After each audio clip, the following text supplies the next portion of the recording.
സഹോസ്, ഇന്ന് നമ്മുടെ കൂടെ ഒരു സ്പെഷ്യൽ ഗസ്റ്റ് ഉണ്ട്. ഗസ്റ്റിന്റെ പേര് പ്രദീപ്.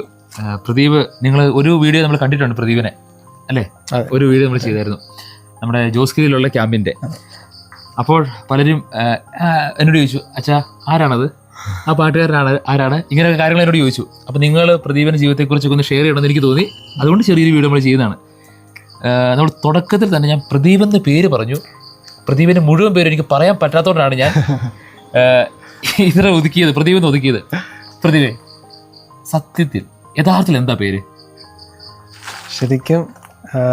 ശരിക്കും പേര് പ്രദീപ് ഡെനിസ്റ്റൺ എന്ന, പ്രദീപ് ഡി.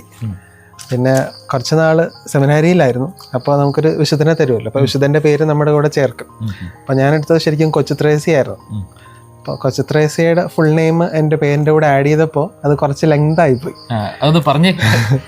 ശരിക്കും ഇപ്പോൾ Pradeep Maria Francis Teresa Martin. നിങ്ങൾക്ക് മനസ്സിലായോ? ഒന്നുകൂടെ പറഞ്ഞേ. Pradeep Maria Francis Teresa Martin. അപ്പോൾ പ്രദീപിന് ഈ പേര് കംഫർട്ടബിൾ ആണോ? ഈ പേരിന് ഉള്ളിലുള്ള ഒരു ആത്മീയത എന്ന് പറയാമോ? എന്താണ് ഇപ്പോഴും ആ പേര് അങ്ങനെ കീപ്പ്? സെമിനാരിയിൽ നിന്ന് പോകുന്നതിന് ശേഷം വേണമെങ്കിൽ പേര് ഉപേക്ഷിക്കാം, അല്ലേ? പക്ഷെ ഇപ്പോഴും ആ പേരാണ് ഇന്ന് ക്ലാസ്സിന്റെ സമയത്തൊക്കെ പ്രദീപ് പറഞ്ഞത്. അപ്പൊ അതിനുള്ള കാരണം എന്നാ, ഇങ്ങനെ പേര് സൂക്ഷിക്കാനുള്ള കാരണം? ശരിക്കും എല്ലാവരും ഇങ്ങനെ ഒരു പേരിടുമ്പോഴത്തേക്ക് അയാളുടെ കൂടെ ഒരു വിശുദ്ധനോ ഒരു വിശുദ്ധയായിരിക്കും ഉണ്ടാവുന്നത്. പക്ഷെ എൻ്റെ പേരിൻ്റെ കൂടെ 4 വിശുദ്ധർ ഇങ്ങനെ നീണ്ടു കിടക്കുന്നുണ്ട്. എല്ലാ സൈഡിൽ നിന്ന് ഹെൽപ്പ് ചെയ്യാനായിട്ട് 4 പേരുണ്ടാവും. വിശുദ്ധരുടെ കൂട്ടായ്മയിൽ വസിക്കുന്ന ഒരു കൊച്ചു വിശുദ്ധനാണ് പ്രദീപ്. അതെ, നല്ല കാര്യം. പ്രദീപ്, ഇന്ന് നിങ്ങൾ സപ്പോസ് ഞാനൊരു കാര്യം പറയട്ടെ. നമ്മളിപ്പോൾ ഏത് രാത്രിയിൽ ഇപ്പോൾ ഒരു പ്രത്യേക പെട്ടെന്നൊരു ക്യാമ്പ് വേണമെന്ന് പറഞ്ഞു കഴിഞ്ഞാൽ പ്രദീപ് നെയ്യാറ്റിൻകരയിൽ നിന്ന്, ഇപ്പം മൂവാറ്റുപുഴയായിരുന്നു ഇന്ന് ക്യാമ്പ്, മൂവാറ്റുപുഴയല്ല കാളിയാറ്. അപ്പോൾ കാളിയാറിലെ ക്യാമ്പിന് പ്രദീപ് നെയ്യാറ്റിൻകരയിൽ നിന്ന് വണ്ടി കയറി. കഴിഞ്ഞ ദിവസത്തെ ക്യാമ്പിന് ഇത് തന്നെ ഒരു രാത്രി, അല്ലേ? ഒരു രാത്രി ഉറങ്ങാതെ ചിലപ്പോൾ ഭക്ഷണം പോലും കഴിക്കാതെ ചിലപ്പോൾ അയാൾ വരുന്നേ. ഇത്രയും റിസ്ക് എടുത്ത് ഇത്രയും ത്യാഗം സഹിച്ച് എന്തിനാ ഈ ക്യാമ്പൊക്കെ ചെയ്യുന്നു? എന്തിനാ ചെയ്യുന്നത്? വിളിച്ചോണ്ട് വന്നാണോ അതോ എന്താ കാരണം എന്നാ? ഒന്നാമതായിട്ട് മ്യൂസിക് എനിക്കൊരു പാഷനാണ്, മ്യൂസിക് ചെയ്യുക എന്നുള്ളത്. രണ്ടാമതായിട്ട് അജിന ചേച്ചി എന്നെ ഭയങ്കരമായിട്ട് സ്വാധീനിച്ചിട്ടുണ്ട്. ചേച്ചി ഒരു തവണ ഇങ്ങനെ പറഞ്ഞിട്ടുണ്ട്. അജിന ചേച്ചി ചിലപ്പോൾ അവർക്ക് മനസ്സിലാക്കി കാണുന്നില്ല.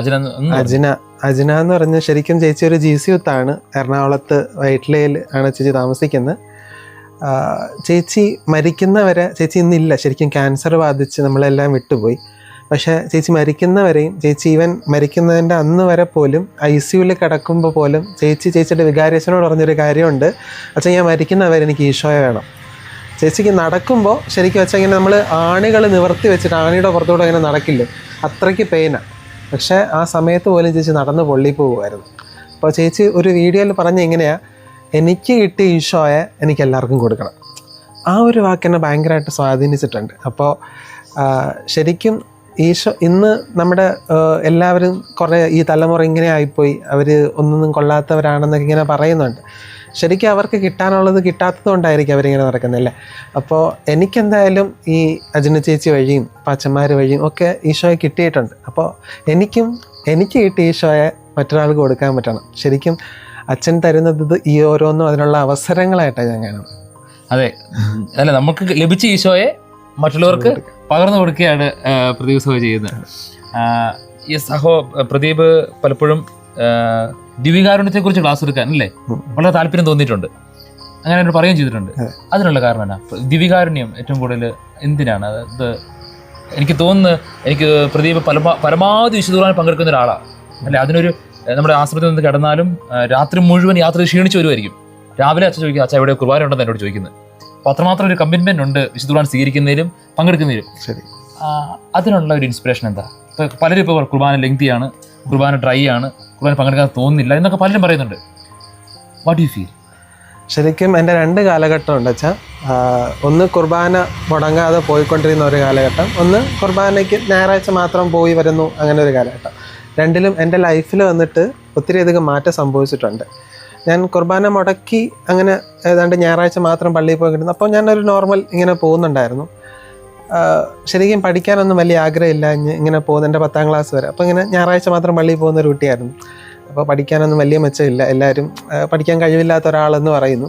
പക്ഷെ അതിനുശേഷമുള്ള ഒരു 6 വർഷം സെമിനാരിയിലും ഒക്കെ ആയിട്ടായിരുന്നു. ആ 6 വർഷവും ഞാൻ കുർബാന മുടക്കിയിട്ടില്ല എന്നുള്ളതാണ്. പക്ഷേ 10ാം ക്ലാസ്സിൽ 60 പേരുണ്ടായിരുന്ന ക്ലാസ്സിൽ എൻ്റെ സ്ഥാനം 53 ആയിരുന്നു. പക്ഷേ ഈ 6 വർഷത്തെ ഞാൻ കുർബാന കണ്ടിന്യൂസ് മുടക്കാണ്ട് പോകുന്നു. പക്ഷേ എൻ്റെ ഡിഗ്രി എക്സാം ഡിസ്റ്റൻ്റ് എഡ്യൂക്കേഷനായിട്ട് കേരളം മുഴുവനും എഴുതുന്ന ഡിസ്റ്റൻ്റ് എഡ്യൂക്കേഷനിൽ എഴുതുന്ന കുട്ടികളിൽ 2ാമത്തെ റാങ്ക് എടുത്താണ് ഞാൻ പാസ്സാവുന്നത്.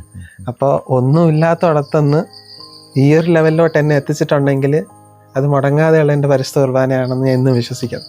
അതുകൊണ്ട് തന്നെയാണ് ഏത് രാത്രിയായാലും ഓടിയെത്തുമ്പോൾ കുർബാന ഉണ്ടോ എന്ന് ചോദിക്കുന്നത്. അതാണ് ഈശോയോടുള്ള സ്നേഹവും ആ ദൈവാനുഭവം ഉള്ളതുകൊണ്ടാണ് കുർബാനയിൽ പങ്കെടുക്കുന്നത്. അപ്പോൾ പലപ്പോഴും നിസ്സാര കാരണം നമ്മൾ പലപ്പോഴും കുർബാന ഉപേക്ഷിക്കും അല്ലേ? ഇതാണ് പരമാവധി വിശുദ്ധ കുർബാനയിൽ പങ്കെടുക്കാൻ എല്ലാവരും ശ്രമിക്കുക. അപ്പോൾ പലരോട് ചോദിച്ചു, ഈ പ്രദീപ് സഹോദരൻ ഒരു പാട്ട് കിട്ടുമോ എന്ന് ചോദിച്ചു. പാട്ട് പാടുന്നത് കേൾക്കണമെന്ന് താല്പര്യമുണ്ടെന്ന് പറഞ്ഞു. ഒരു പാട്ട് പാടാവോ? ഒരു പാട്ട് ഏതെങ്കിലും ഇഷ്ടപ്പെട്ട, ഏറ്റവും മനസ്സിന് സന്തോഷം തോന്നുന്നതും ഇഷ്ടമെന്ന് തോന്നുന്ന ഒരു പാട്ട്. ഓക്കെ, ശരിക്കും എന്തോ പാട്ട് പാടാൻ വലിയ കഴിവൊന്നുമില്ല എന്ന് സ്വയം വിശ്വസിച്ചിരുന്ന ഒരു മനുഷ്യനാണ് ഞാൻ. ശ്രദ്ധിക്കണേ, പാട്ട് പാടിയല്ലായിരുന്നല്ലേ? പാട്ട് പാടില്ലായിരുന്നു, ഒരെണ്ണം വായിക്കില്ല. ഇല്ല, വായിക്കില്ലായിരുന്നു. പക്ഷെ ചെറുപ്പത്തിലെ ആഗ്രഹം ഉണ്ടായിരുന്നു കീബോർഡിലൊന്ന് തൊട്ട് നോക്കണമെന്ന്.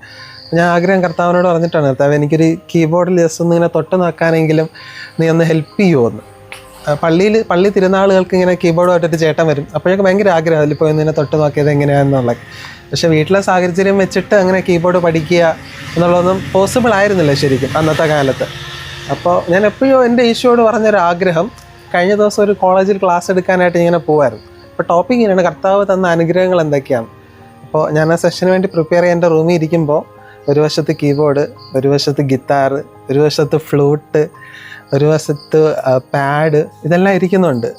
ഇന്ന് ഞാനിതെല്ലാം വായിക്കുന്നുണ്ട്. ഞാൻ ഏതോ ഒരു സമയത്തൊരു പൊട്ടക്കുട്ടി പറഞ്ഞൊരാഗ്രഹം, കർത്താവ് എനിക്കതിലൊന്ന് തൊട്ട് നോക്കണമെന്ന്. പക്ഷേ കർത്താവ് അതെടുത്ത് ഉപയോഗിച്ചു. ഇന്ന് ഇത്ര ഇൻസ്ട്രുമെൻറ്റ്സ് എനിക്ക് വായിക്കാൻ കർത്താവ് കൃപ തരുന്നു. കർത്താവ് എന്നെ എടുത്ത് ഉപയോഗിക്കുന്നുണ്ട്. അങ്ങനെ ഒരു ഈ ടോൺ ഡെഫ് എന്നൊക്കെ പറയുക, മ്യൂസിക്കിനോട് വലിയ താല്പര്യമൊന്നും ഇല്ലാതിരുന്ന ആള്, പക്ഷെ ഇപ്പോൾ ഒത്തിരി സ്ഥലങ്ങളിൽ ഒത്തിരി പേർക്ക് ഈശോയെ കൊടുക്കാനായിട്ട് എൻ്റെ പാട്ടിന് പറ്റുന്നുണ്ട്. അപ്പോൾ ഒരു പാട്ട് തീർച്ചയായിട്ടും. ശരിക്കും എല്ലാം ദാനമാണെന്ന് ഇന്നും വിശ്വസിക്കുന്ന ഒരു മനുഷ്യനായി ഞാനായിട്ടൊന്നും ഉണ്ടാക്കിയിട്ടില്ല. അപ്പോൾ എപ്പോൾ പാട്ട് എന്ന് കേൾക്കുമ്പോൾ എൻ്റെ മനസ്സിൽ ഓടി വരുന്നൊരു പാട്ടത്. ദൈവം തന്നതല്ലാതൊന്നും ഇല്ല എൻ്റെ ജീവിതത്തിൽ, ദൈവത്തിൻ്റെ സ്നേഹം പോലെ മറ്റൊന്നില്ല പാരിടത്തിൽ. ഇന്നോളം ദൈവമെന്നെ കാത്തതോർത്തു പോകുകിൽ, ഇത്ര കാലം ജീവിച്ചെന്നാലും നന്ദിയേകി തീരുമോ. ദൈവം തന്നതല്ലാതൊന്നും ഇല്ല എൻ്റെ ജീവിതത്തിൽ, ദൈവത്തിൻ്റെ സ്നേഹം പോലെ മറ്റൊന്നില്ല പാരിടത്തിൽ. അപ്പോൾ ഒത്തിരി നന്ദി. ഇനിയിപ്പം വൈകുന്നേരം ആൾക്ക് തിരിച്ച് പോകണം. പക്ഷെ അതിനു മുമ്പ് ചെറിയൊരു സമയം നമ്മുടെ കൂടെ ചിലവഴിച്ചതിന് ഒത്തിരി നന്ദി. ഇനിയും ദൈവം ഒത്തിരി ഉപയോഗിക്കട്ടെ, ഒത്തിരി വേദികൾ ദൈവം തരട്ടെ. ഈശോയുടെ സ്നേഹം സഹോദരനിലൂടെ ഒത്തിരി മനുഷ്യരിലോട്ട് എത്തട്ടെ എന്ന് പ്രാർത്ഥിക്കുകയും ആശംസിക്കുകയും ചെയ്യുന്നു. ദൈവം അനുഗ്രഹിക്കട്ടെ. ഇനി നമുക്ക് കാണാം. ഇനി നിങ്ങൾക്ക് എന്തെങ്കിലുമൊക്കെ പ്രോഗ്രാമുകളൊക്കെ ഉണ്ടെങ്കിൽ ഒരാളുണ്ട് കേട്ടോ കൂടെ, അത് റെഡിയാണ്. അപ്പോൾ എല്ലാവർക്കും നന്ദി. ഇത് ആളുകൾക്ക് ഷെയർ ചെയ്ത് കൊടുക്കുക. ദൈവം നിങ്ങളെല്ലാവരും സമർത്ഥമായിട്ട് അനുഗ്രഹിക്കട്ടെ. അപ്പോൾ വീണ്ടും ഒരു വീഡിയോ ആയിട്ട് കാണുന്നത് വരെ നമുക്ക് ബൈ പറയാം. ഓക്കെ.